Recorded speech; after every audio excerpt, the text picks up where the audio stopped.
I just want to start off by saying if you want an answer at the end, prepare to be disappointed. There just isn't one. I was an intern at Nickelodeon Studios for a year in 2005 for a degree in animation. It wasn't paid, of course. Most internships aren't, but it did have some perks beyond education. To adults, it might not seem like a big one, but for most kids at the time would go crazy over it. Now, since I work directly with the editors and animators, I got to view the new episodes the days before they aired. I get right to it without any giving too many unnecessary details.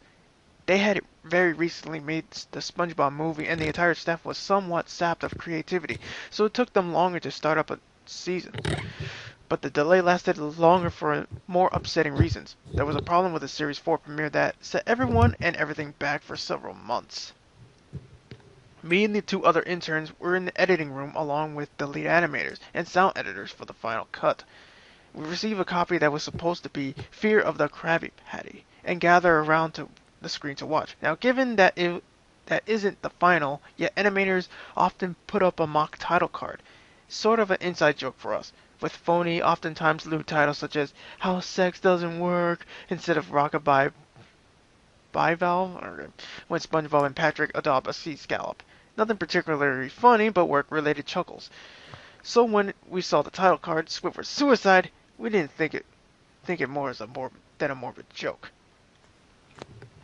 One of the interns did a small throat laugh at it. The happy-go-lucky music plays as is normal. The story began with Squidward practicing his clarinet, hitting a few sour notes like normal. We hear SpongeBob laughing outside, and Squidward stops, yelling at him to keep it down as he has a concert that night and needs to practice. SpongeBob says okay and goes to see Stanley with Patrick. The bubble splash screen comes up and we see the ending of the Squidward's concert. This is when things begin to seem off. While playing, a few frames repeat themselves, but the sound doesn't, at this point, sound synced up with the animation, so yes, that's not common. But when he stops playing, the sound finishes as if the skip never happened. There was a slight murmuring in the crowd before they began to boo him. Not normal cartoon booing that is common in the show, but you could very clearly hear malice in it. Squidward in full frame looks visibly afraid. The shot goes into the crowd, which with SpongeBob in center frame, and he too is booing, very much unlike him. That isn't the oddest thing, though. What is odd is everyone had hyper-realistic eyes, very detailed, clearly not shots of real people's eyes, but something a bit more real than CGI. The pupils were red. Some of us looked at each other, obviously confused, but since we weren't the writers, we didn't question its appeal to children yet. The shot goes to Squidward sitting on the edge of his bed, looking very forlorn. The view out of his porthole window is of a night sky, so isn't very long after the concert. The unsettling part at this point that there was no sound. Literally no sound. Not even the feedback from the speakers in the room, as if the speakers were turned off, though their status showed them working perfectly. He just sat there, blinking, in his silence, for about 30 seconds. Then he started to sob softly. He put his hands, tentacles, over his eyes and cried quietly for a full minute more.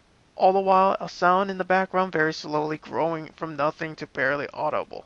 It sounded like a slight breeze through a forest.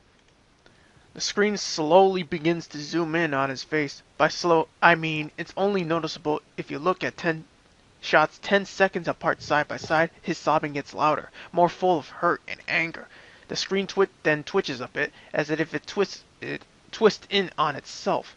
For a split second, then back to normal. The wind through the trees sound gets slowly louder and more severe, as if a storm is brewing somewhere. The eerie part is this sound, and Squidward's sobbing sounded real, as if the sound wasn't coming from the speakers, but as if the speakers were holes the sound was coming through from the other side. As good at the sound as the studio likes to have, they don't purchase the equipment to be that good to produce sound of that quality.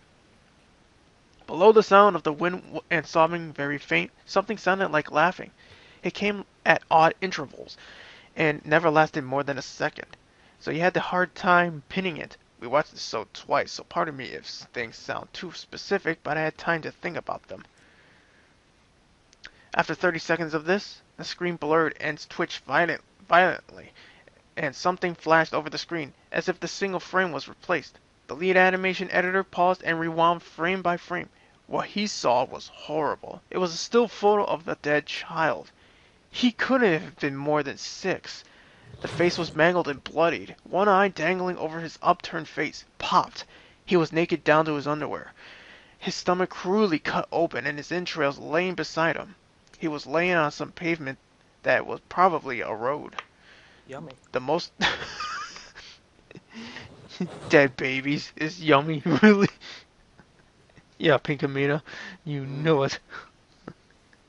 The most upsetting part that there was a shadow of the photographer. There was no crime tape, no evidence, tags, or markers, and the angle was completely off for a shot designed to be evidence. It would seem that the photographer was a person responsible for the child's death. We were, of course, mortified, but pressed on hoping that this was just a sick joke. The screen flipped back to Squidward, still sobbing, louder than before, and half body in frame. There was now what appeared to be blood running down his face from his eyes. The blood was also done in a hyper-realistic style, looking as if you touched it, you would get blood on your fingers. The wind sounded now as if it were that of a gale blowing through the forest. There was even a snapping sound of branches, the laughing, a deep baritone lasting at longer intervals and coming more frequently. After about 20 seconds, the screen again twisted and showed a single frame photo. The editor was reluctant to go back. We all were. But he knew what he had to do. This time the photo was that of what appeared to be a little girl, no older than the first child. She was laying on her stomach, her barrettes in a pool of blood next to her. Her left eye was too popped out and popped, naked, except for underpants. Her entrails were piled on top of her, above another crude cut along her back. Again the body was on the street, and the photographer's shadow was visible, very similar in size and shape to the first. I had to choke back vomit, and one intern, the only female in the room, ran out. The show resumed.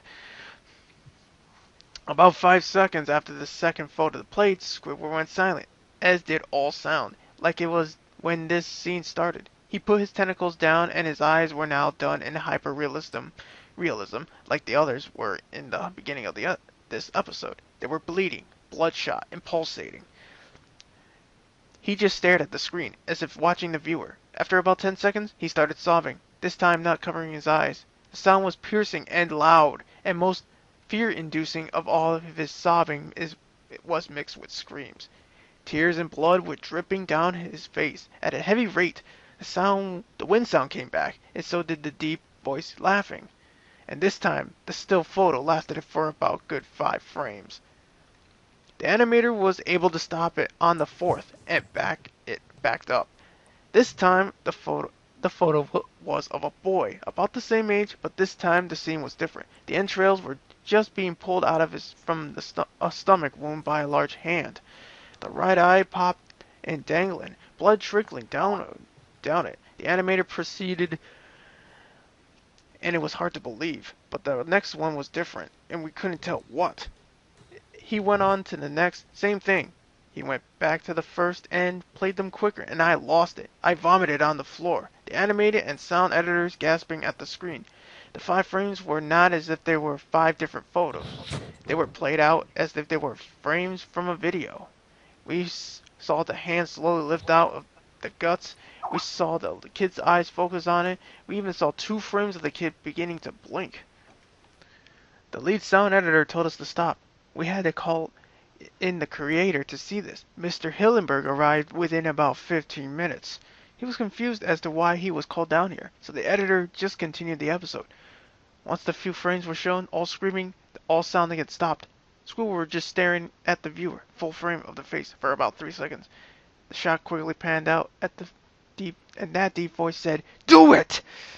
And we see in Squidward's hands a shotgun. He immediately puts the gun into his mouth and pulls the trigger. Realistic blood and brain matter splatters the wall behind him and his bed, and he flies back with the force.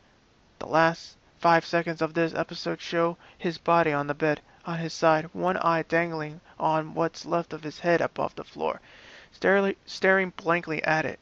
Then the episode ends. Mr. Hillenberg was obviously angry at this. He demanded to know what the heck was going on. Most people left the room at this point, so there was just a handful of us to watch it again. Why? Well, Viewing the episode twice only served to imprint the entirety of it in my mind and caused me horrible nightmares. I'm sorry I stayed. The only theory we could think of it was the file was edited by someone in the chain from the drawing studio to here. The CTO was called in to analyze when it happened. The, analysis the analysis of the file did show that it was edited over by a new material.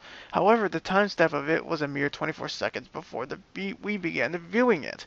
All equipment involved was examined for foreign software and hardware as well as glitches, as if the timestamp may have glitched and showed the wrong time, but everything checked out fine. We don't know what happened, and to this day nobody does. There was an investigation due to this nature of the photos, but nothing came of it. No child scene was identified and no clues were gathered from the data involved, nor physical clues in the photos. I never believed in unexplainable phenomena before, but now that I have something happen and can't prove anything about it beyond anecdotal evidence, I think twice about things.